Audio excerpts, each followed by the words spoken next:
Let's go over one more practice problem for trig triangles. So we have dx over the square root of 4x squared plus 9.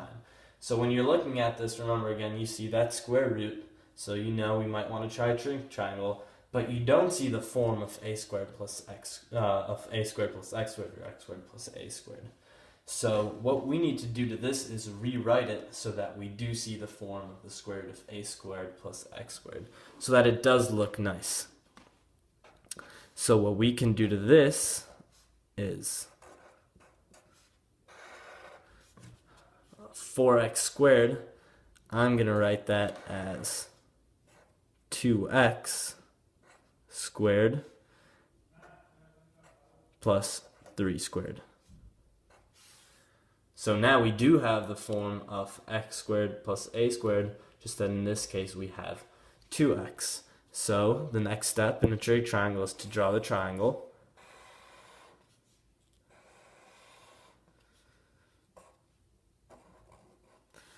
And since we have x squared plus a squared, that's the formula for the hypotenuse of our triangle. So let's go ahead and write that. And then each of these is going to be our legs. So we have a 2x as one of our legs, and then a 3 as the other leg. So the next step is to solve for x and dx.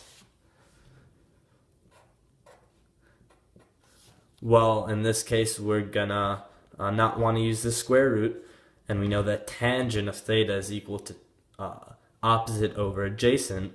So tangent of theta is equal to 2x over 3. And if we solve for x, well, first let's write that out. Tangent of theta is equal to 2x over 3. And now we can simply solve for x.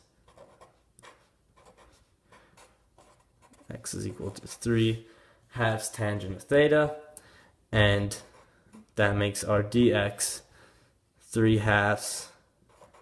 Remember, the derivative of tangent is secant squared.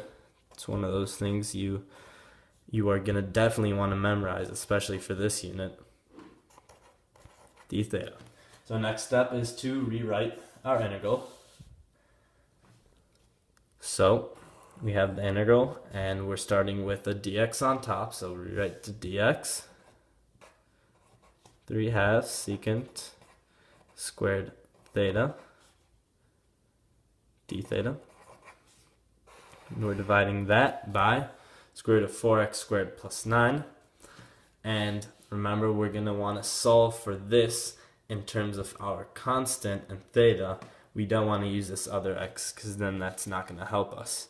So what we can say is that cosine of theta is equal to 3 over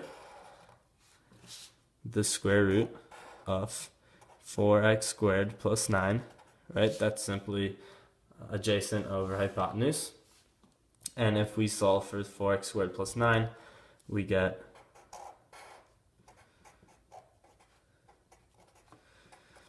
3 over cosine theta, and I'm going to write that as 3 secant theta, because 1 over cosine is secant. So let's write that down here.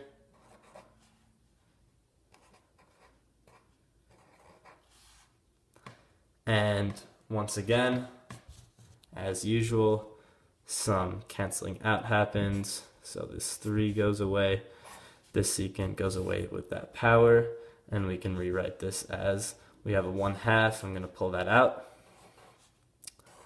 times the integral of secant theta d theta. The integral of secant theta d theta, it's one that you're gonna also, you might want to memorize it. The integral of secant is log secant plus tangent. So this 1/2, put that out here, and then we have the log of absolute value secant theta plus tangent theta. And remember, we don't have limits. We need to add c. And then our final step is to rewrite this in terms of x's and y's. So here we really need to use this triangle. Secant theta, that's 1 over cosine theta. So right here, let's just say cosine theta is equal to adjacent over hypotenuse. So then secant is going to be equal to hypotenuse over adjacent. And that's going to be the square root of 4x squared plus 9 over 3. So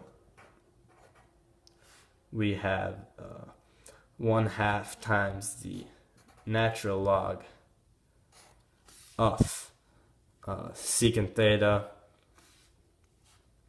and that is square root of 4x squared plus 9 over 3 plus the tangent of theta. Tangent is opposite over adjacent, so that's simply 2x over 3. We're adding c, and then that's our final answer. So this one gets a little tricky, not too much dirty math, but that's it.